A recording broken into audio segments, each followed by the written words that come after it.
With the cell cams, when it comes to woodsmanship, we rely on them a little too much.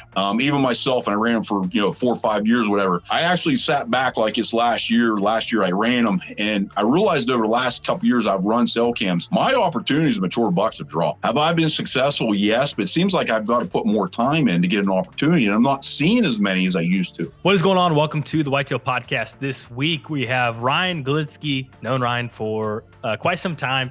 Used to be involved with what we had going on here in the past. Just a stand-up guy. He's going to tell you how it is and hunts the big woods of Pennsylvania and all across the country. And no matter where you're hunting, I guarantee there's some things in here that you can apply to this upcoming season. As you know, podcast here is brought to you by Moultrie. We talk about cameras. We talk about summer intel. Where is he placing those cameras? It is that time.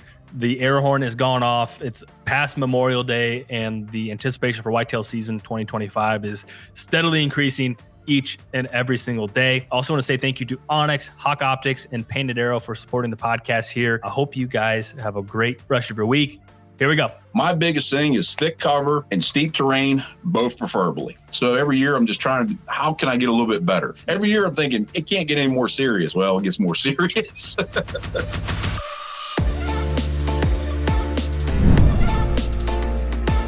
Ryan, how you doing? Good, buddy. How you doing? Good, man. I've been looking forward to this since we got it on the books. Always good to catch up. It's been a while. Yeah. And I'm looking forward to it. But how have you been? Good, real good, man. Just getting back in the whitetail woods here. Got a few cameras out yesterday, so scratched the itch a little bit to get back in the whitetails here. Yeah. So that kind of brings up an interesting, it's almost June.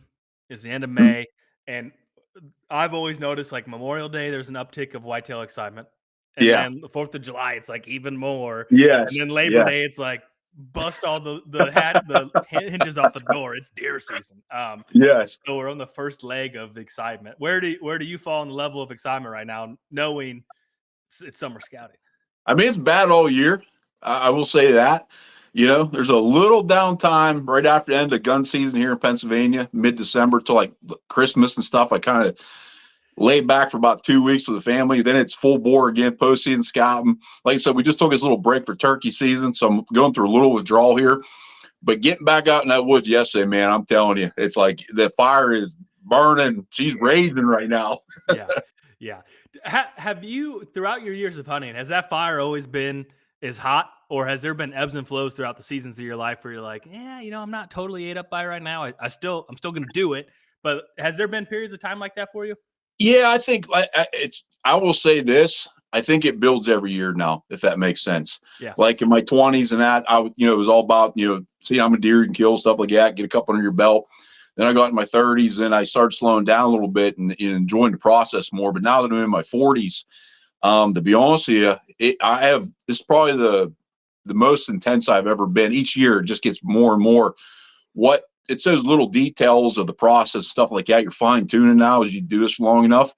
So every year I'm just trying to, how can I get a little bit better? And like I said, just that fire burns more and more. Everything, every year I'm thinking it can't get any more serious. Well, it gets more serious. Yeah, no, I get it. What do you think? Why do you think that is? Where it's like the more you figure out, the less you know. Like I think that's probably maybe part of it, and then the process of how you do it, I feel evolves as well. Yeah, it does. I think age, I'm 48. I start realizing like I may have 20, 25 good years left. I'm thinking I stay in shape. I can get in my mid 70s. Now, can I climb the mountains in my 70s? I don't know. Time will tell, the joints will tell.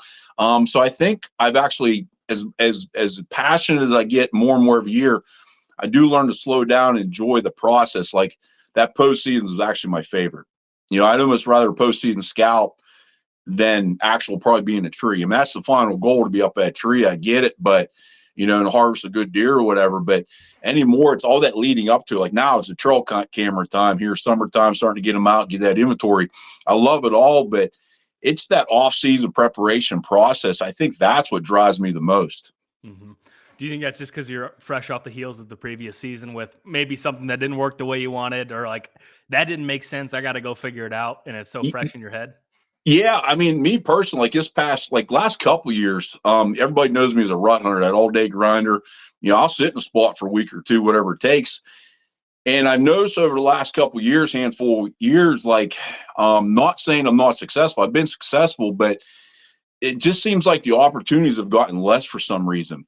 So I took a step back here in this postseason, and I killed 2 bucks last year, one in the bedding area in rifle season, and the other one I killed in early September in Maryland, just outside that bedding area. I'm starting to evolve, I guess, as a hunter. As long as I've been doing this, a rut hunter, I'm starting to incorporate more of the bed game. I'm starting to understand that. And what I'm noticing, I've hunted everything: hill country, farm country, flood bottoms, thick river bottoms. I'm in the mountains, big woods now. Is I'm noticing there's a lot more pressure now, specifically with cameras. Every scrape's got a camera on it.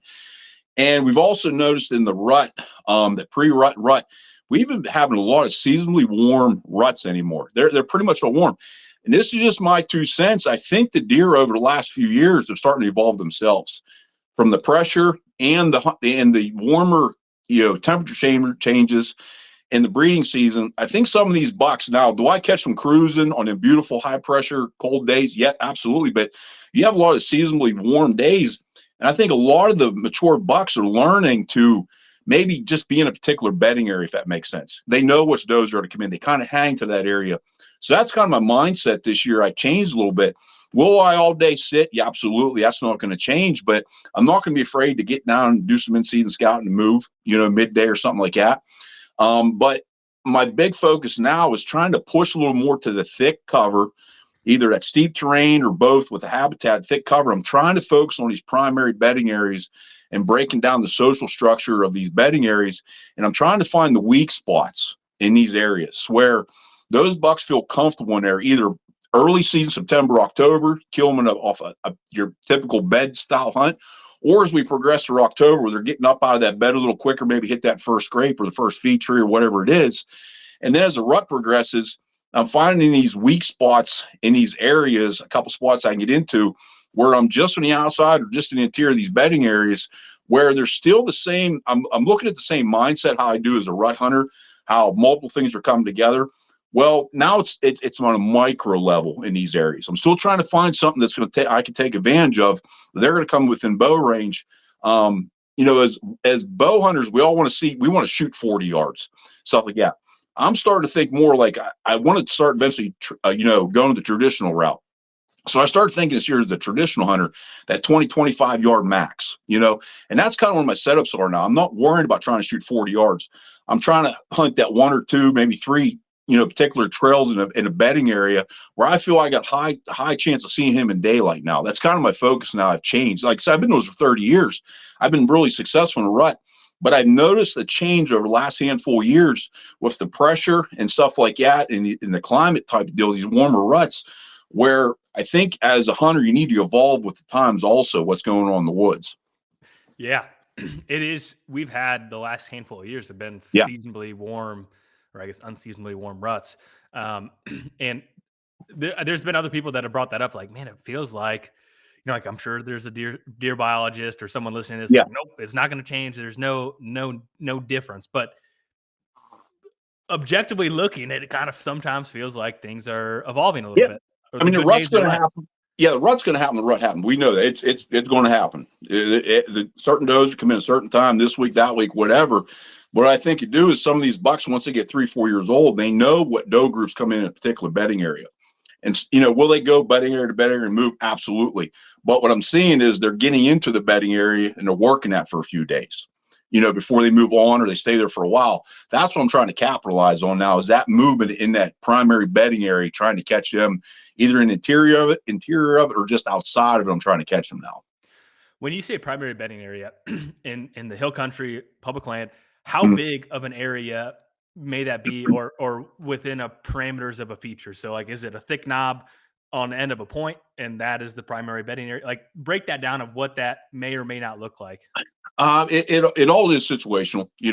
My biggest thing is cover based, like a clear cut, maybe Mount Laurel, something like that. Thick covered terrain also plays a big key in that too, the steep terrain. If I find a lot of steep terrain in an area, if I have the habitat and the terrain topography with it too, that goes hand in hand. A lot of my areas, what I'm doing is, they may be a couple acres. They could be 100, 200 acre cut. Some of these cuts I'm getting into, these bedding areas. Say we'll take a clear cut, for example. I will go into it. I mean, it gets nasty, you get cut up or anything else. But once I get in there, what I've been doing is I'm starting to break the social structure of that deer herd down in there. I'm finding where the does are bedding. I can see where the immature bucks are bedding. Then I find where the mature bucks are bedding. And how I work at is when I go in these bedding areas, I start to break that down and start to figure out how I can get in there and get out of there. Entry and exit the best I can to win thermals. It's all going through my head, where there's maybe 2 or 3 particular areas and around that primary bedding area, depending on the size of it. Some areas I can only hunt one spot. Other areas I may have a handful because it's so large. And that just all plays into what the wind and the conditions are for that day where I would set up at. So it's all situational. My biggest thing is thick cover and steep terrain, both preferably. Yeah. Yeah, they compound. Now, for someone that wants to, mimic what you're doing here, what are some key things for you to hypothesize what is the hierarchy or structure of a bedding area? So, like, just to clarify for folks, like, it's not here's a bed, here's a bed, here's a bed. It's like this is the general area, super thick with terrain. Like, what have you seen, and how do you decipher that information? I am not a Dan Infalt. Like, I'm just starting down. I understand the bed game, but I'm not a new expert of it. Or like a Jake Bush, or these guys are just awesome at it. Just from what I'm visualizing and what I've noticed, like, I'll look at a bedding area, a primary bedding area. Now there's isolated spot stuff like that, isolated doe bedding, isolated mature bucks. You'll see that. But a true primary bedding area, a fairly sized one, I will a lot of times see the does and immature bucks behind those mature bucks. Basically, a lot of times I'm catching immature bucks off of that point or something like that, or just where that cut will just open up, where there's a little bit of sunlight coming in, a little bit of different habitat diversity, some blowdowns or something.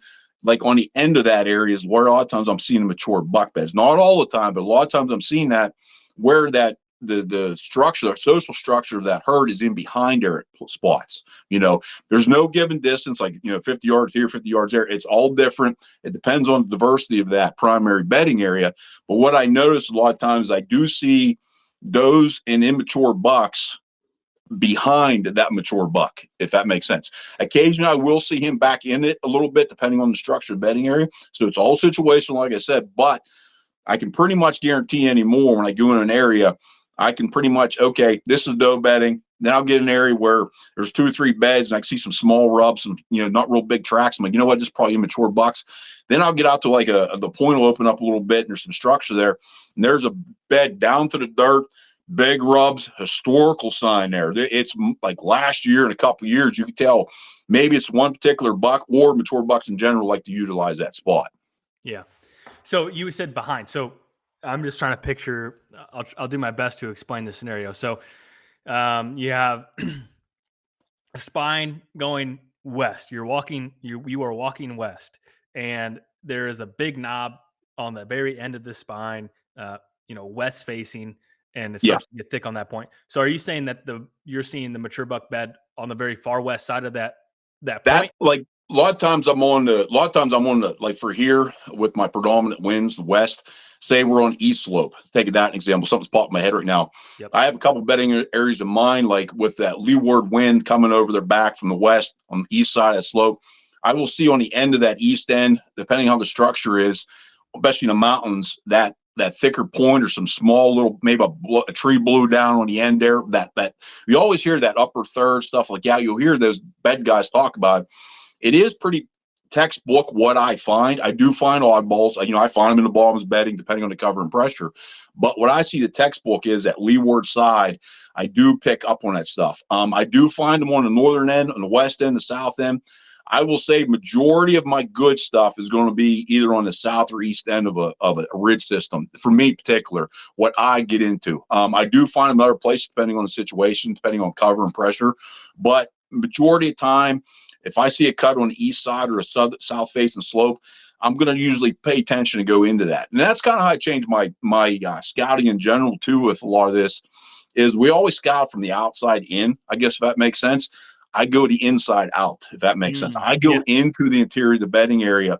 Then I break that bedding area down, however size it is, and then I work my way out. Because then I'm trying to find that soft spot, that first soft spot where I feel hey, maybe it's a September bed hunt or an early October, mid-October bed hunt, or a pre-rut situation where I feel there's something in there where I know the does are in there. These bucks are going to come in looking cruising, or maybe they're bedding in their general, and I can catch them during the day in daylight hours in this particular area. You mentioned previously too, like finding the primary bedding area, breaking it down, and then finding a weak point. What's an example or two of a weak point with, because we've all heard this and we've all even said this. I don't know, like it's clearly a buck bed, but how in the world would you ever hunt this deer? Like we've all thought that, Yeah. you sit down in the bed where he's at and you're like, there's no way to get in here. So what's an example of a weak spot where you can get into where the magic may happen? What I have two particular situations in my mind. I have one buck that I know I found his shed laying in his bed this postseason. Cool. Yeah. And I can tell that bed was down and there was rubs in around, there was tracks in the bed itself. But what I saw was the historical sign around that bed. That told me he's in there in the fall where I can kill him. What was interesting about that, it was a couple-year-old cut starting to grow up. It was fairly thick, but where the point where he was at was a blowdown. It kind of opened up a little bit. You know what I mean? Where he was getting the sun, stuff like that.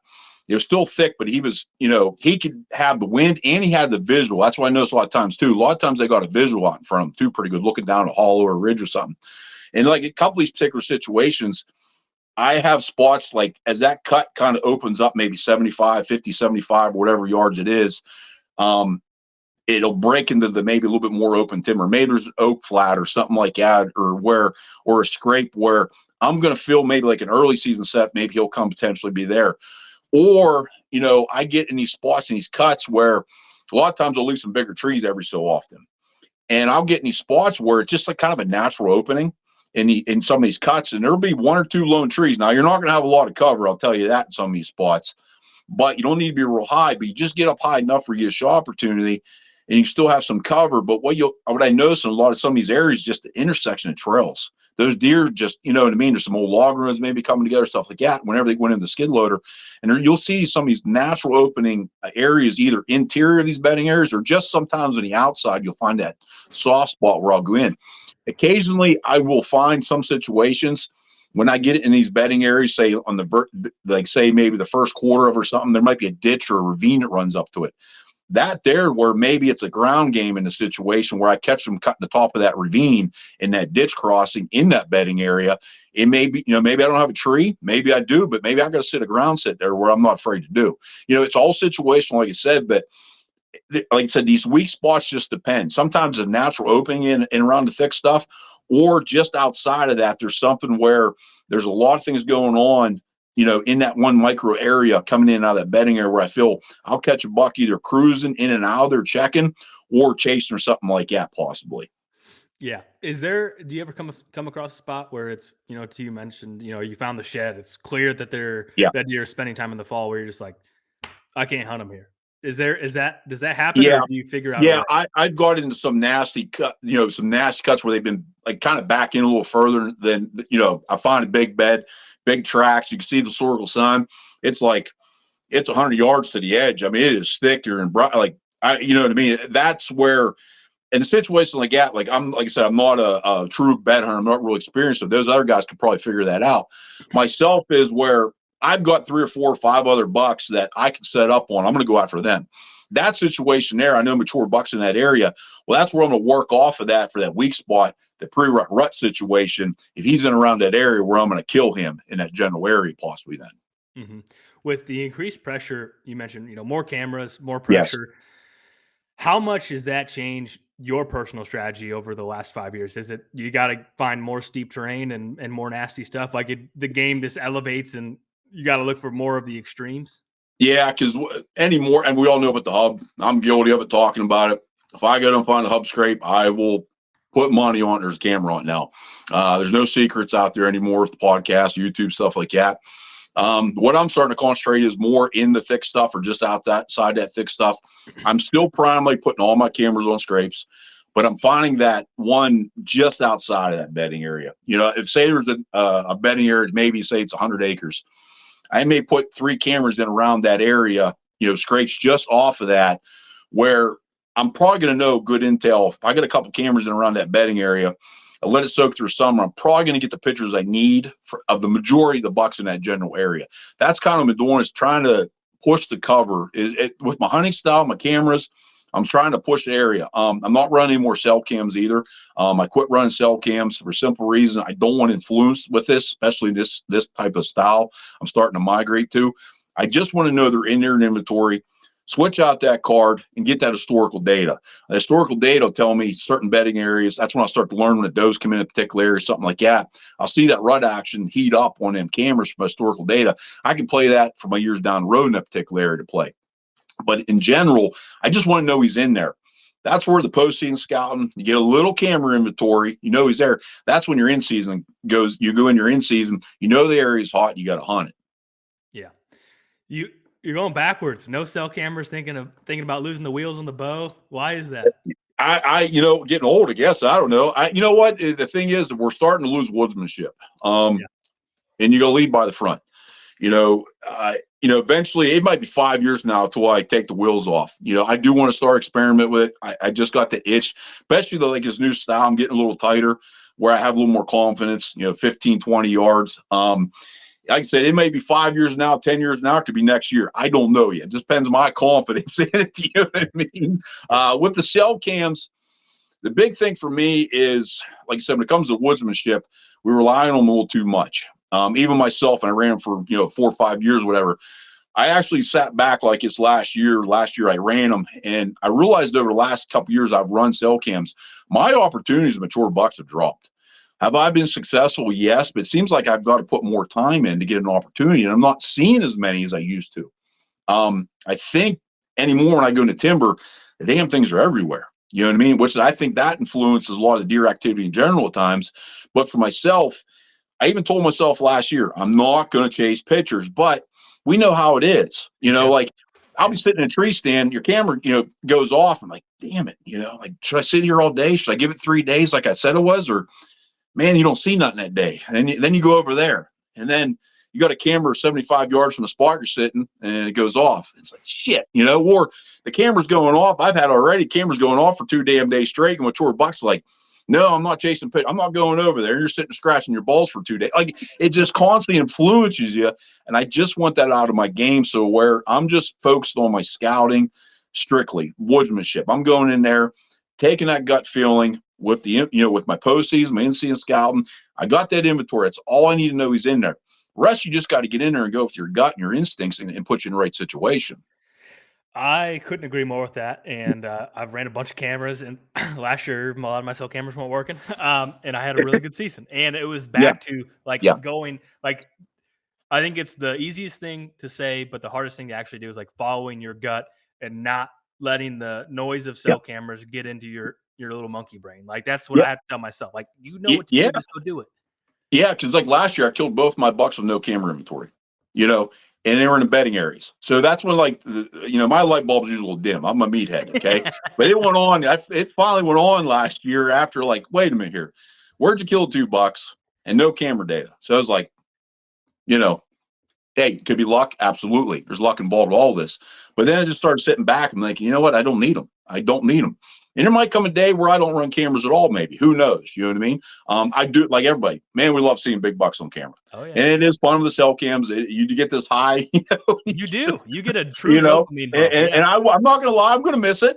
You know what I mean? But I think overall, I'm going to be more successful in getting more opportunities, eliminating out of my out of my toolbox here. I think there's definitely, and I don't know the answer to this, but I definitely feel there's a good way to run cell cameras and a bad way to run cell cameras. And I feel that just like any form of technology, it's a lot easier to fall into the rut of maybe not using them to the most effective way possible, where you're chasing stuff that already happened instead of. We're human, man. I mean, like I said, what it does to me, it puts that little bit of doubt in your head.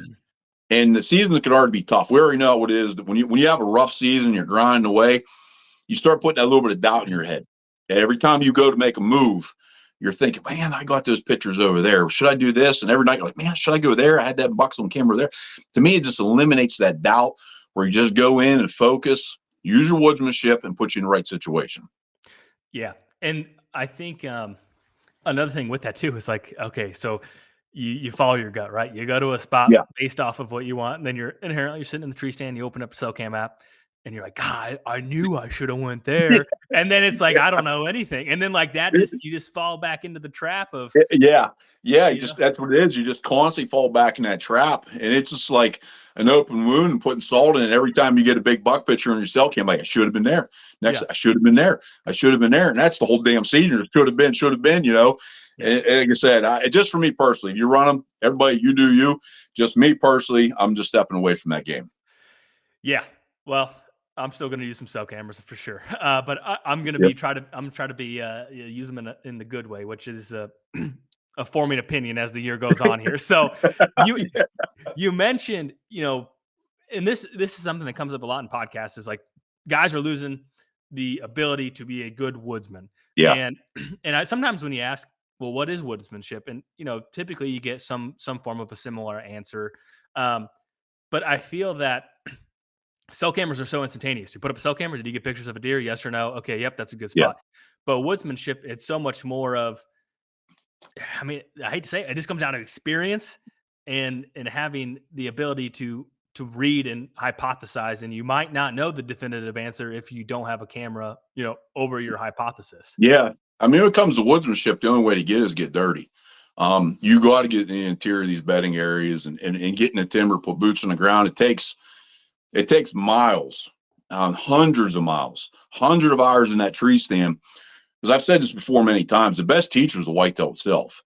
You know, if you're not in that tree stand or putting some boots on the ground and starting to understand the social structure of that herd, you're going to be behind the 8 ball. The only way you're going to learn is to be out there with them and learn. Technology is not going to give you that. Does it help? The mapping apps, podcasts, YouTube, all this stuff is great for, you know, to give you a solid foundation, but you got to do something with it. And that gets getting your ass off the couch, getting in the woods end of the day. Yeah. That's all it comes down to. I mean, that I feel like often like everyone has to say, maybe I'm trying to think of careful way to say this, but it's like your way of killing bucks. And I think when I talk to you, I think we're a lot more similar but like, for example, someone that has a completely different strategy than me, for example. And it's like, most people be like, oh, well, you know, that works for him, but that would never work for me. Or like, Ryan, you're just a rut hunter. You don't know anything. Is like, no matter how you kill your deer, it's like someone has to say that you don't do it the right way. Yeah. Yeah. Which drives me crazy, but it's like, no matter what it is, it's all hard. If you kill a deer early season, it's hard. If you kill one in middle of October, it's hard, right? Yeah. It's hard. Yeah. Like, it's supposed to be. Thing is too, it's supposed to be hard. Be honest, it's hunting. You know, it's not killing. Well, there's an end game to it. I get it, but at the end of the day, it's hunting. And a lot of times, especially like me, you know, I'm hunting public land and not the greatest states that I hunt, but I know it's going to be struggle. That's why I signed up for it. And to be honest with you, I live for that, and I like that too. You know. Yeah. So you know, you're hunting the big woods, public land. You mentioned you've hunted all different forms of habitat and terrain.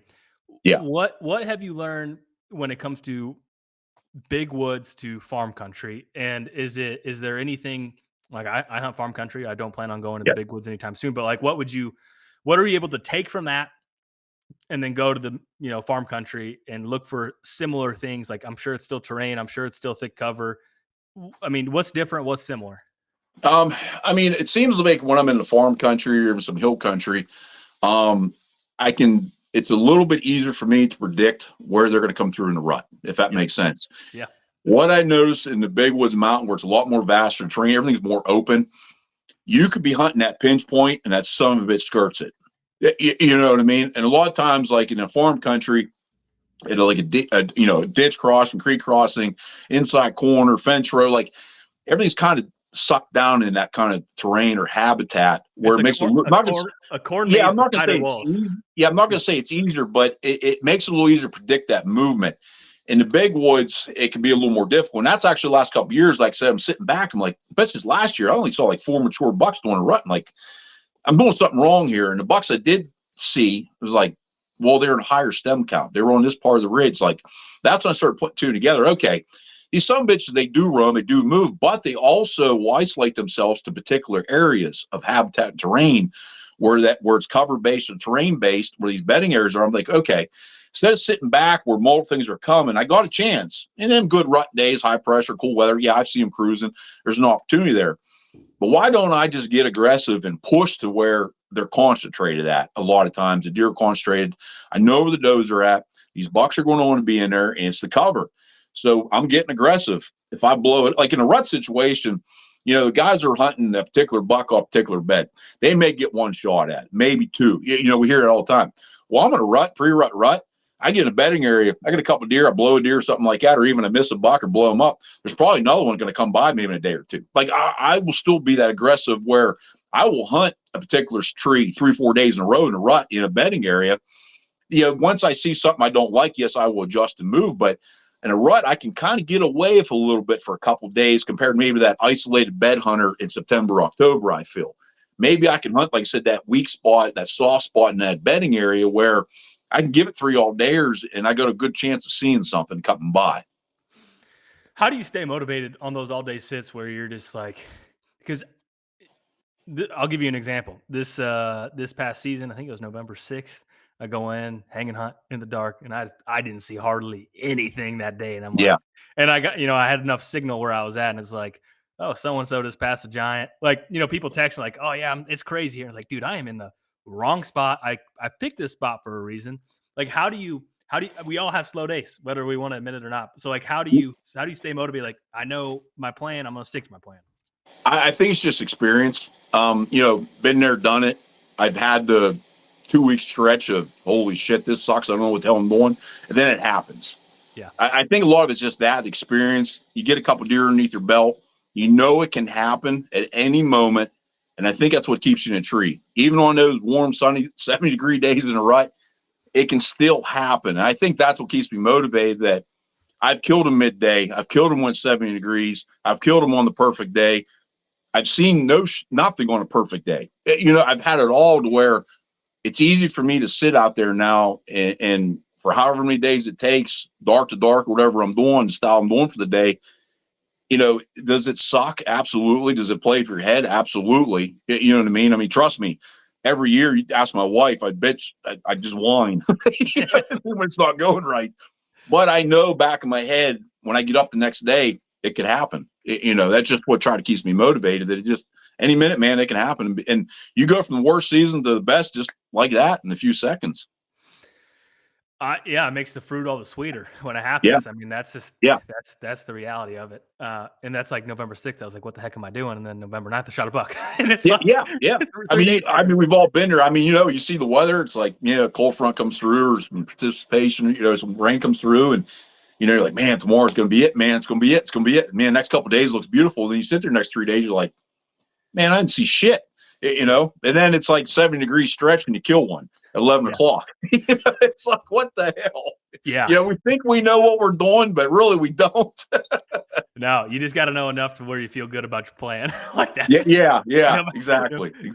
No matter your strategy, just feel confident enough to follow it.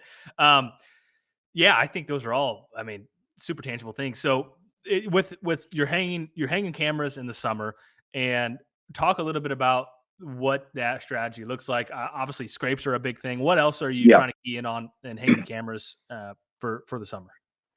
Pretty much like I said, I'm probably gonna run between 1.5 to 2 dozen cameras. I'm gonna keep it limited about there, just strictly SDs.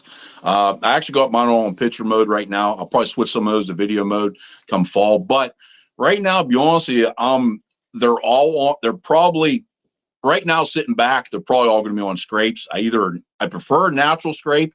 I will make a mock scrape in the right situation, I feel, but it's still all cover based or steep terrain based, or the mixture of them. Like I said, everything I'm focused on is there. I want to know what's in that particular area. Will the buck shift? Absolutely. Get 3-4 bucks on the move, but they're still going to be in there, in around the general area where I can, eventually find where what's still left in there to kill.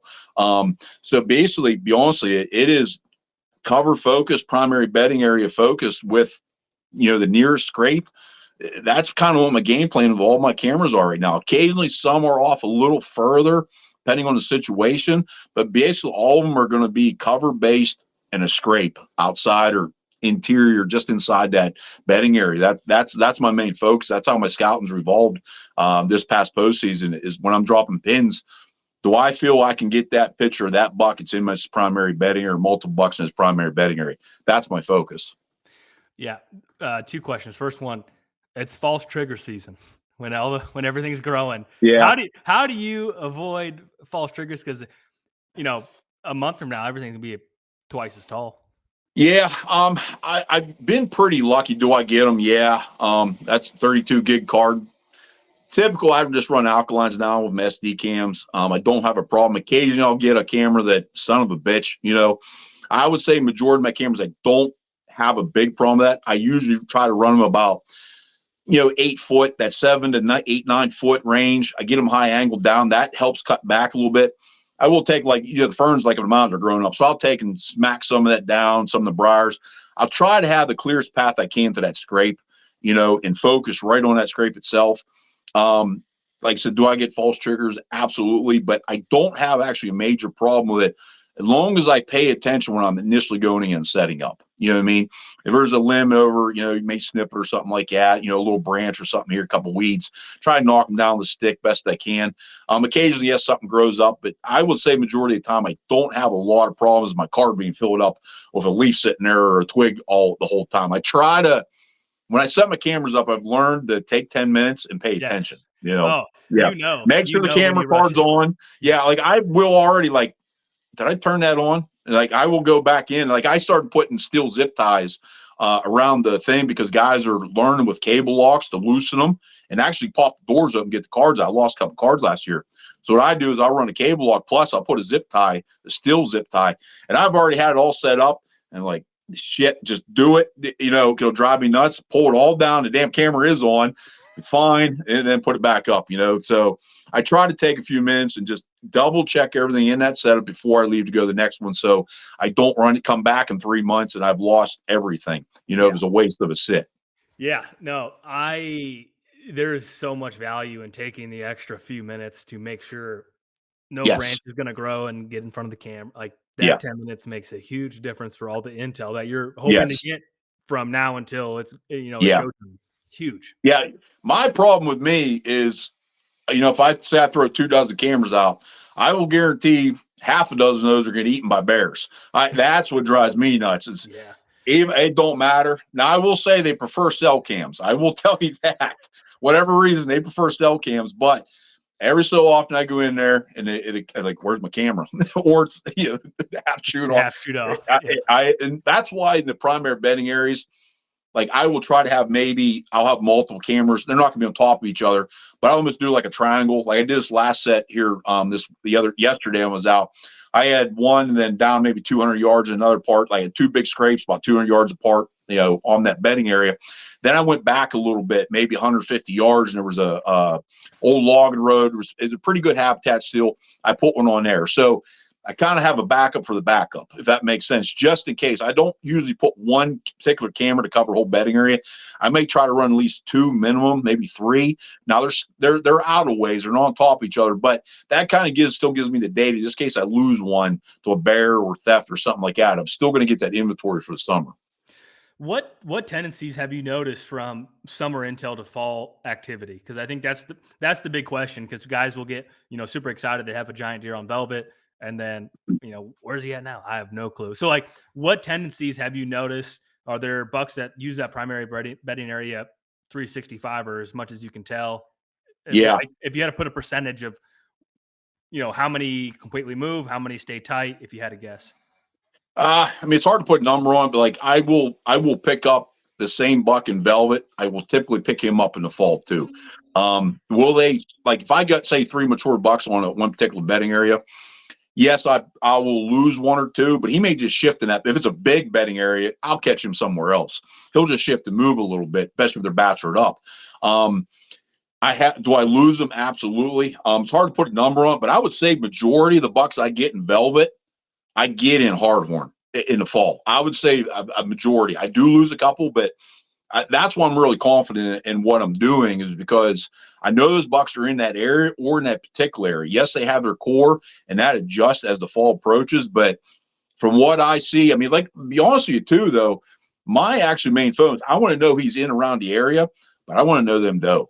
That's what's key. I want to know those doe are in that area because they're really not going to move unless the acorn crop's really screwy or something happens. They're going to be in that particular area probably. And come pre-rut, that's my concern is those. And then That's where that historical data comes in, soaking them cams to where, okay, I got inventory. I'm going to switch that card out into August. I'm not touching that card until January, February. Then I go in, I look at historical data. I'm like, well, this bedding area heated up whatever date it was this week or 2 weeks. Maybe it was hot the whole rut.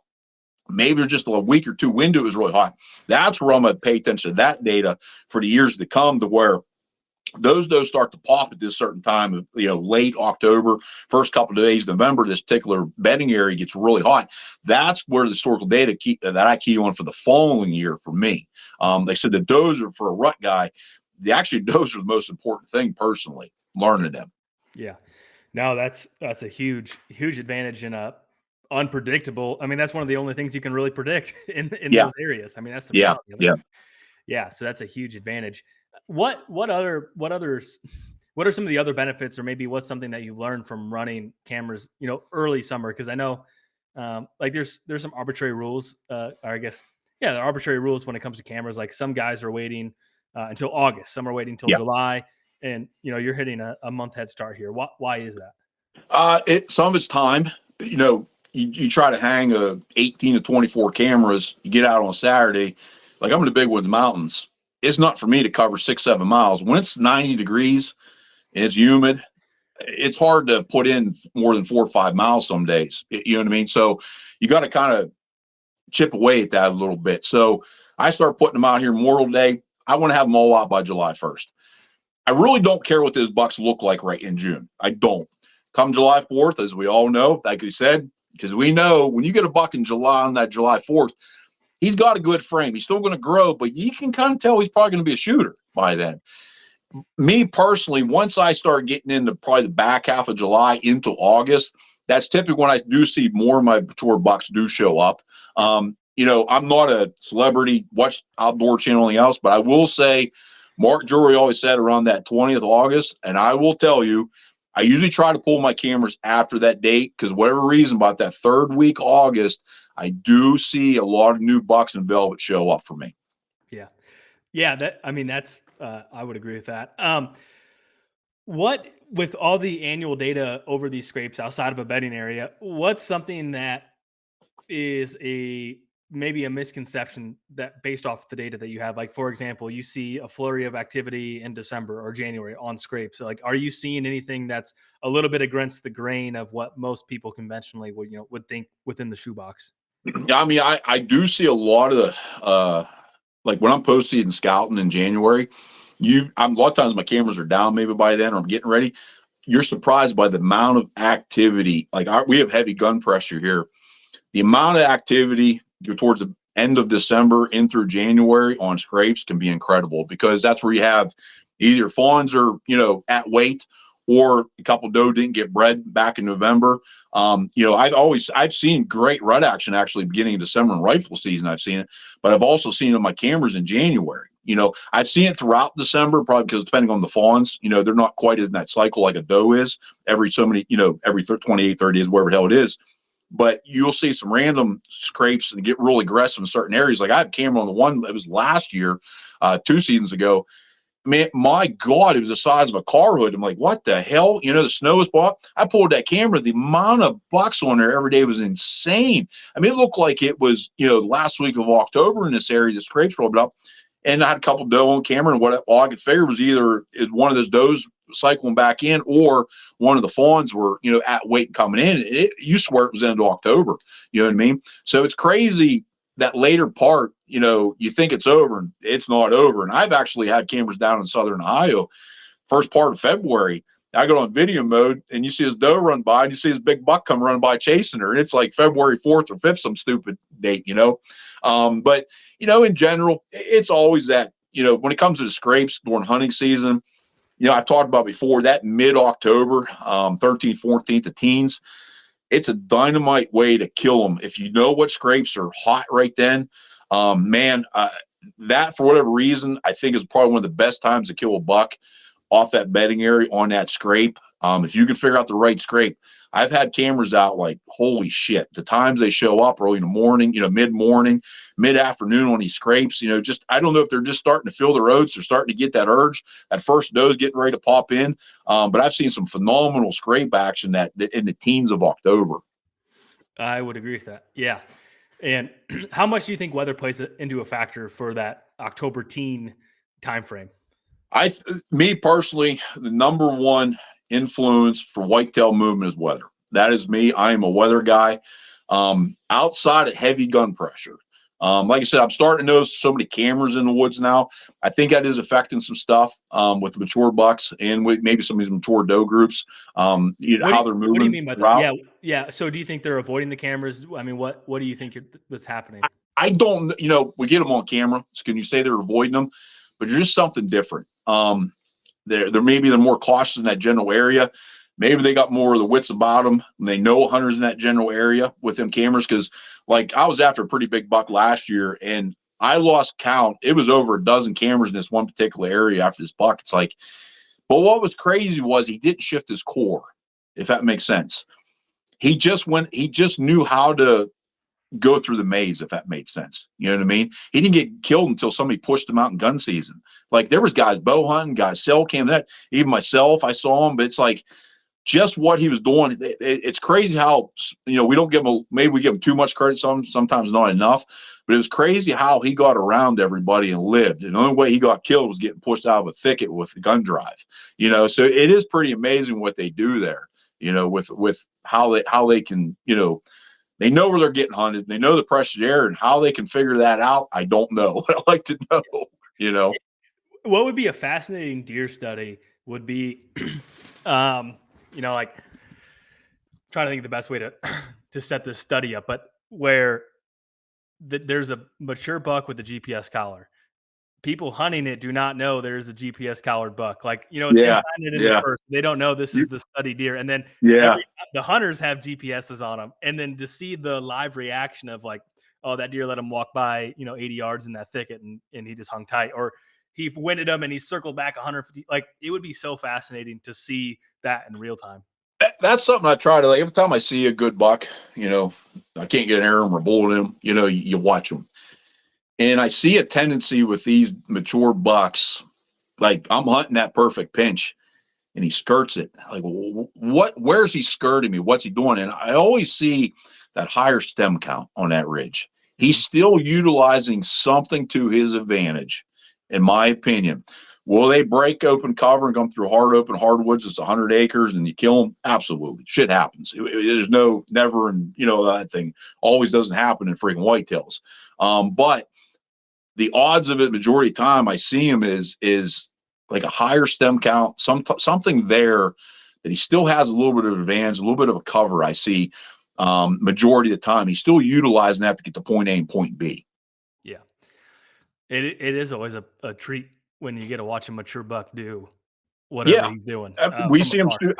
I've hunted Iowa and seen Boone and Crockett's do some dumb shit that a spike wouldn't do. You know what I mean? It's like, that made no damn sense. But so that's what I said. Things happen in the whitetail world. Like I said, we're never going to figure them out. But you have to play the odds game. And that's why my focus anymore. I'll sit there like after this postseason, I look at the last season, but I think 20 years ago. Where do I always see them? What is the majority of them? Where's the odds of this? And everything comes back to the same damn thing. It's cover. That just for me, what I see is that cover-based stuff. Yeah, maybe you're hunting that creek crossing inside corner, but there's usually something cover related he's either coming to or going from. Going to or going. You know what I mean? Coming and going. And like I said, that's where my folks starting to switch to where. And there's probably a lot of guys listening to this podcast like, no shit. You know what I mean? This took me 30 years to figure it out. And I've always hunted cover and hunted, like I said, I grew up hunting thick river bombs, and I was extremely successful hunting them areas, hunting that creek crossing in that nasty bedding. And as I moved to the mountains, it started getting a little more open. And what I've noticed is, and Nathan Killen, one of the best woodsmen out there, too open, too flat, too open, too flat. And I started thinking, oh, that's too open, that's too flat, too open, too, and the light bulb, like I said, went on. You start thinking like that. And you start thinking as a mature buck to where if he's getting 3, 4 years, 5 years old, well, how did he get there? He's going to learn pretty quick where the pressure isn't at. And a lot of guys don't want to be in steep, nasty terrain. They don't want to go in that thick, nasty, freaking clear cut, or that mountain lure, which is hell on earth, or that big, thick Greenbrier ridge, or maybe it's a bunch of blowdowns from a storm or a tornado or something. It looks like shit and you can't get in there, but they get in there. And that's where you got to start. That's where you got to get aggressive and push in them areas, in my opinion. Explain that. Too open, too flat again. So we recorded with Nathan last fall. Really enjoyed that conversation. I know you had an opportunity to spend some time in the woods with Nathan as well. So when he's walking through it, is he just asking himself, or, this is too open or too flat, or both? I mean, so it's like, explain that. Well, I one thing I learned from Nathan too is a lot of times we find that hot sign. That doesn't mean that's where you're going to be to hunt. And I'll even take a situation this past year. I saw a mature buck this one morning, beautiful morning, just that frosty morning, you knew it. And I was hunting, there was a big ditch, big steep bank behind me, and there was a kind of the ridge dumped off, this point ran up. Everything just came together in this old logging road there. It was a little open, you know what I mean? But there was some bedding cover around. I'm thinking, man, there's a lot going on. There's 4, 5, 6 things going here. I mean, one's going to come down here. Sure shit that morning, man. And there's a ditch crossing over here. And I seen a buck come, and I could tell he's big. But he's like 80, 90 yards up on the ridge. He's working that side hill where all that high stem count was. I hit the grunt call. He just looked down, and just went in. And I sat there, and then, like I said, Nathan Killen's over here on his shoulder. And he says, first off, it's flat and it's open. Up there was steep and cover. That's where you should have been. Instead of trying to cover 5 or 6 things, which I like to do in a rut, but in that situation, it burned me. I should have moved up, hunted that one particular 1 or 2 trails parallel in that ridge system. There was a doe bedding area there. I knew the doe. I watched them come out of it all the time. I should have still utilized that ditch, but pushed up on that ridge system and did that. Because you know what was on that ridge system? There wasn't any sign. There was hardly any sign. Just a trail, pick up tracks you'd pick up, but there was no sign in general. I was on the sign, but I was in the wrong spot to kill a mature buck. Yeah, I feel like part of hunting too, and almost everything related to whitetails, is viewing things through the lens of a deer of like what's aesthetic to them, not what's aesthetic to us. Like, oh, this is visually easy on the eyes. That's where I should set up. Well, and that's why I said we get back to, like, we all want to shoot 40 yards. We get ourselves like, man, I can only shoot 15 yards. I can only shoot 20 yards. Man, I go over here, I shoot 40 yards over here. I walk over here 40, 50 yards. I cover all this. Well, then he goes through there. And that's what I've learned over the years, where that looks good to us, but that don't look good to them. So you can still apply that whole hunting multiple things in a location. It just got to be in the right location. Yeah. Yeah. And I imagine that philosophy changes too on the type of deer you're hunting as well. Cause that was something that Nathan talked about when we recorded too, that like the trail. I mean, obviously we don't know what exact trail, but like, he's obviously figured out a knack of upping his odds of picking the right one. Most people can't. Yep. Yeah. What else have you changed or evolved in or learned from someone else that's been a big impact? Like too flat, too open. I like that a lot. That's something I can remember. But what's something else that you've maybe picked up on as like, man, I've been doing this wrong my whole life. Or maybe there isn't anything. I mean, I learned, I tell you what, I for whatever reason, go on these podcasts, YouTube, and I go to these events, road shows and camps, and it's very humbling for me. But I will say it has opened up the door to talk to some of the best of the best. You know what I mean? Like Nathan Killen, I'm part of Lone Wolf, all those guys over there. And I have my own strategy, my own technique, but doesn't mean you can't put another tool in the toolbox. So I've learned is maybe don't talk so much and just listen. And that's what I try to do a lot of times. I'm around these guys where, you get these guys, a lot of the guys on the crew, they got, a couple 100-acre farm in Ohio or something like that, or even somebody like Cody DeQuisto. Me and Cody hunt complete opposite. He's in Iowa, I'm in Pennsylvania. His style is completely different than me. But I learned a lot from him. Like, you don't need to be 20 feet in a tree. You don't, and he's real aggressive too, pushing, certain areas, stuff like that. Just stuff like that, you just pick up on from these guys. It's not their whole strategy or whole tactic, how they kill a whitetail. It's that little detail, how they hung their stand or how they set up on a trail or how high they're in a tree. That's kind of little things I've taken over the years, especially the last 4 or 5 years that I've gotten into this kind of this loop here, you know what I mean, with the industry and stuff like that, being around guys is, I take it with a grain of salt, everything, but there's always these little nuggets here and there you take. I'm like, that makes sense. And then you apply that out in the woods, and to be honest with you, there's dozens of things I've learned over the years that I've applied. Like, I've been around Troy Pondry. Everybody knows Troy with his scrape game. I remember first time I talked to Troy for like an hour and a half on the phone. And that really opened up my eyes with my scrape game. I've been doing scrapes for 20 freaking years, but then it was like, well, shit, you know what I mean? And I've evolved in that way. There's so many different things. Like I said, I was always, being a PA, you got to be 20 foot in a tree, 20 foot in a tree, 20 foot in a tree.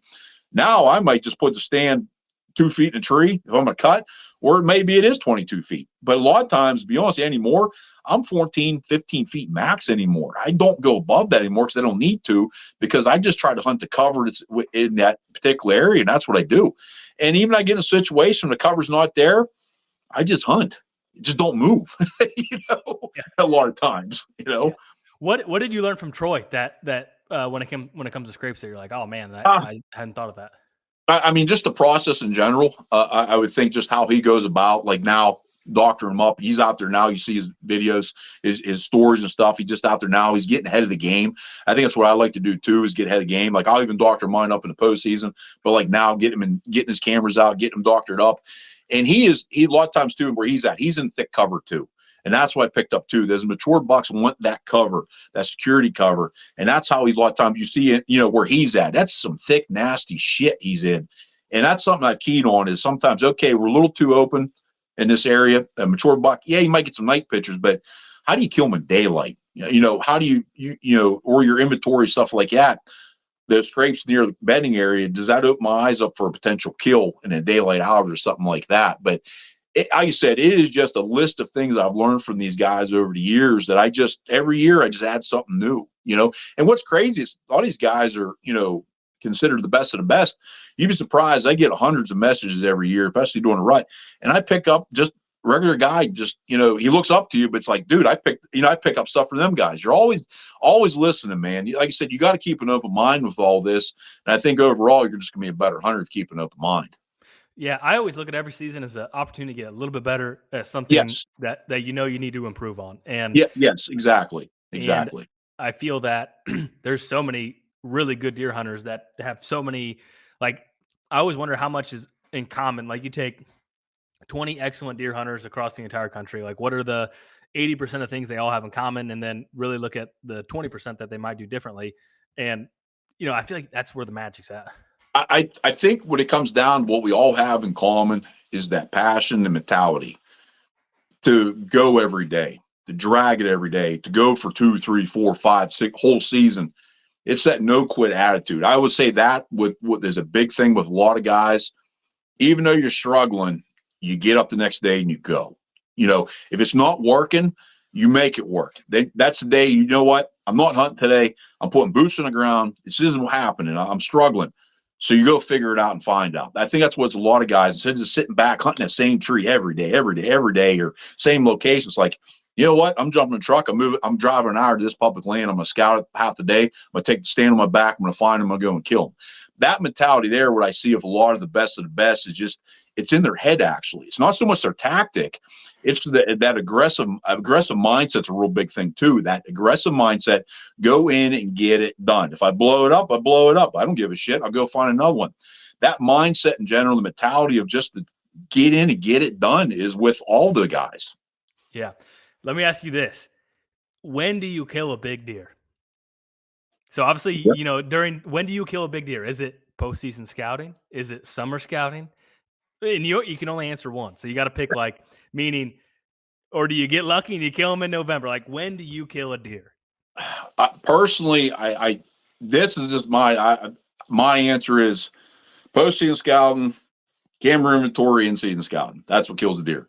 It's not one thing. It's the year-round process that eventually gets you into that right location that right day. Is luck involved? I don't care if you're hunting over a particular deer. I don't care if it's a deer coming out of a food plot every night. You still got to have a little bit of luck on your side to get it done and him to show up at night. But I think it's the process in general that all leads up to that split second when it happens. It's all combined to come to that one moment, in my opinion. It's hard to say. It's, posting and scouting is really important to me. That's when I can really break everything down and see it, fresh off the last season, pick up even the historical data that's in there, stuff like that, and use that. But, first off, you got to have the bucks to hunt. So I need the camera inventory or something spotting, glass and whatever. You got to know they're there, or tracks, or however you want to do it. Then that in-season scouting, where I've probably laid back a little bit, and probably where I've taken it, this is where I've taken a step ahead, is a lot of times I focus so much on my postseason because I'm such a rut hunter. Sometimes I was behind the 8 ball because when I went in there, that spot was cold. Well, now I'm not doing it. I go in there, that spot looked good in the postseason. I go in there in season. As I'm scouting my way in, I'm trying to read the temperature of the woods, throughout the fall. I go in there, it's not what I saw. Well, then something happened. You know what I mean? That's where you can't waste time. You need, okay, it's cold, I'm moving. That's something I've been focused on a little bit more and more here, was that in-season stuff is, okay, I saw in the postseason, but does it line up in-season scouting also? Yeah. What would you say to a guy that's listening right now? He wants to up his game. So maybe he's after his first, good buck, whatever that is to him, or maybe he has a handful of good bucks and he's trying to go after his first great buck. What piece of advice do you have for them to listen right now that they can keep in the back of their mind all the way until the moment of truth? Tie up the boots, buddy, and get in the woods. I mean, you honestly, there's no secret sauce to this. If you want, anybody can one-off, kill a good buck or two. It happens. But to be consistent. Now, we could all be blessed and be born in Van Buren County, Iowa. Yeah, you know what I mean? And that you get it. You know what I mean? But majority of us, 90%, most of the guys listening to the podcast right now, Michigan, Pennsylvania, hard areas. Yeah, you want to be consistent on whitetails and try to kill a decent buck every year. Like, I'm the king of 120s, buddy. I kill 120s a year. But if you want to be consistent on a certain age class buck, you have to put the work in. And to me, it's lacing up the boots and, figuring out your family structure, whatever your work schedule structure is, and taking a couple hours a week or every so often to get out there. Because you're not going to learn, solid foundation here, whatever your platform you're looking or watching, whatever else, or wherever you're going to attend to learn. And the day you got to apply it. So you have to get out in that timber, and you have to get out there and scout and stuff like that and start figuring things out. And it's very important when the season comes in to put the ass time in that tree and watch the whitetail and let them educate you. And you'll start to pick up on trends to where you can utilize that in your tactics. Yeah. Only way to get experience is to do it. I mean, that's 100%, man. Yeah, 100%. Well, I always enjoyed chatting with you. I really appreciate your time here. I'm excited to follow along with your season. And I feel that your approach is just very relatable. The way you talk is very relatable. And so for that, I really thank you. If people want to follow along with what you have going on, what's the best place to do that? Instagram, Moose1720. You can follow me. Awesome. Well, thank you so much for your time. Thank you, bud. There you guys have it. I hope you guys enjoyed this episode. I always enjoy talking with Ryan. At the end of the day, you got, as he said, tie up bootstraps and get out there and get after it. Really appreciate you guys making it this far into the podcast. And as always, want to say thank you to Moultrie, Onyx, Painted Arrow, Hawk Optics for supporting the podcast here. It's been a lot of fun. We've had some really fun conversations. So that is it. Hope you guys have a great rest of your week. We'll see you.